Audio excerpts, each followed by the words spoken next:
follow what satisfies you creatively.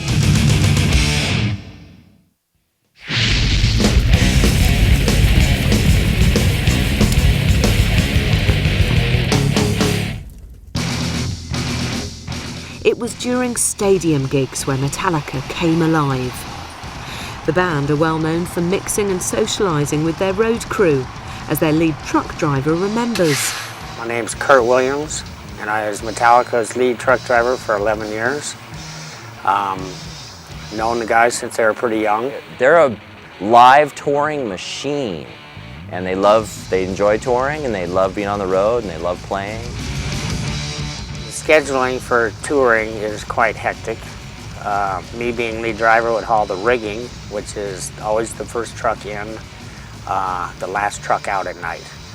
So, and some of the mileages were long distance, and so I'd have to be getting right with it because I was the last one out of there, and I'd have to be the first one in and unload and organize the rest of the trucks to coordinate them to come in as need be. Metallica Live,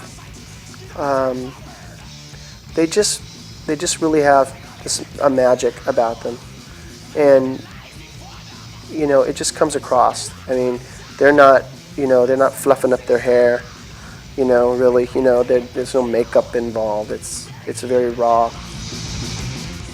We haul the band gear, wardrobe, some events, the catering, definitely the sound system and the lighting.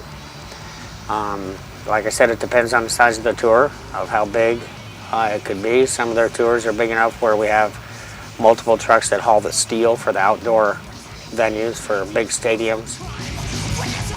They really pay attention to detail, and they've always had a great sound man. Always had a great sounding, concerts. And when you tour 360, odd days a year, you just can't help but be, tight and good and just be really on top of it.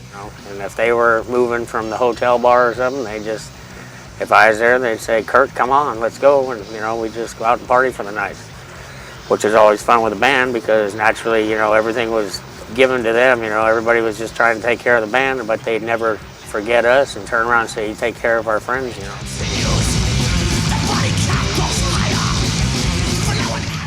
I got 10th row tickets to see Metallica open up for Ozzy, and I watched this young group of guys just blow the old veterans right off the stage.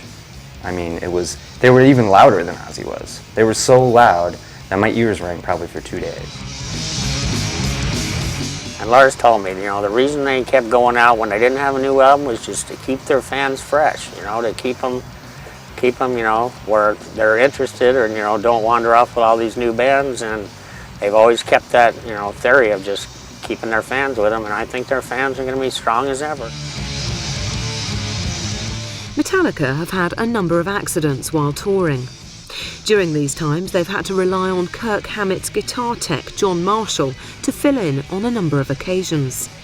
Hetfield in particular, I remember seeing it when the first time he broke his wrist in a skateboarding accident. That was during the Master of Puppets tour, when they had to have a roadie fill in. John Marshall, who was Kirk's guitar tech, who was a great guitar player, was right there. And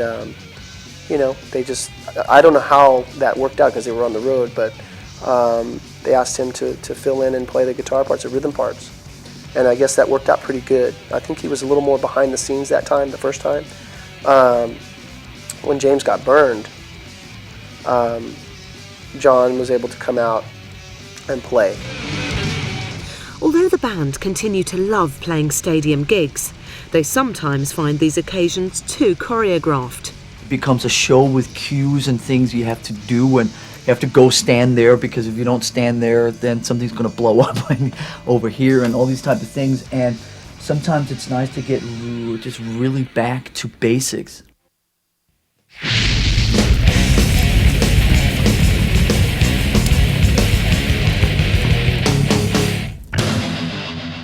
Even with their worldwide reputation as masters of the giant stadium gig, it's refreshing to know that Metallica still relish playing small clubs.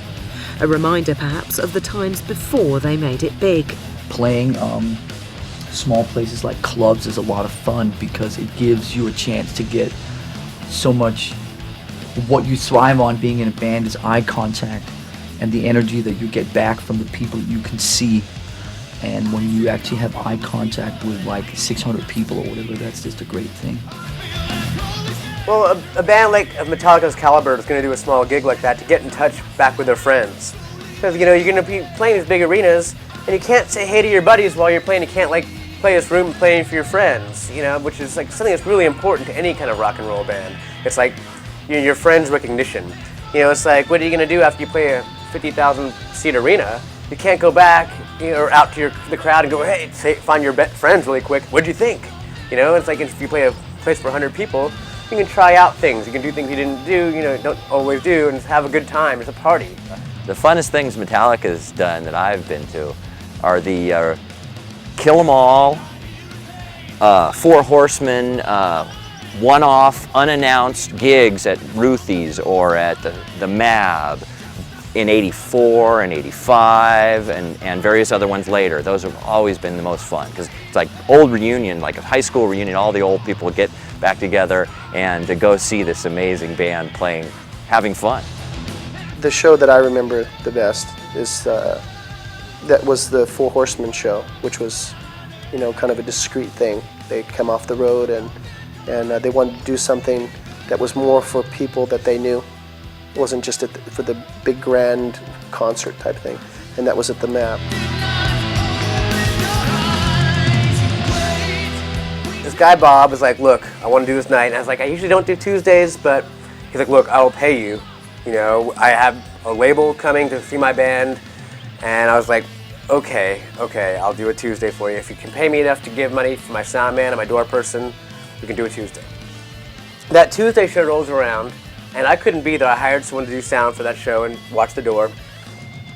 And me and Joanne were at the other club we were booking, our metal club. And this guy comes up to me and asks me who was playing at Chemo's, that bar Spun was at. And I mentioned Spun and some other bands. And he said, well, you know who Spun is? And I was like, some dumb band. He's like, well, no, they're probably the biggest metal band in San Francisco. And to me, I was like, what, Metallica's playing at Chemo's? And he's like, I can't say. And I was like, that's kind of weird, but what if that's true? And so I grabbed Joanne and mentioned that to her, and we called over there, and it was packed. So we're like, something's going on. So we just grabbed a cab, went over there, and sure enough, the place, like, we walk in, and Sean Penn is downstairs. And we're like, something's going on. So we run upstairs where the bands play, and right then, Metallica came on. And it turned out that guy Bob I was talking to on the phone was Bob Rock.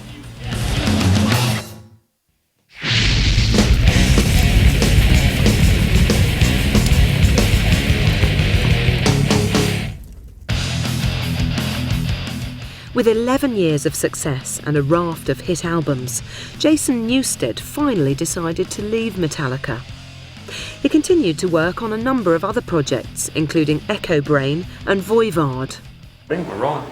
Hi there, I'm Jason. I'm Dylan from Echo Brain. Notoriously picked on and ruthlessly dumped on by them. Matter of fact, that was a rumor I was hearing in the early 90s that Jason just so bad wanted to quit Metallica and do something like Voivod. He was a big fan of the band Voivod, who are a great band. And I was hearing that, but you know, he just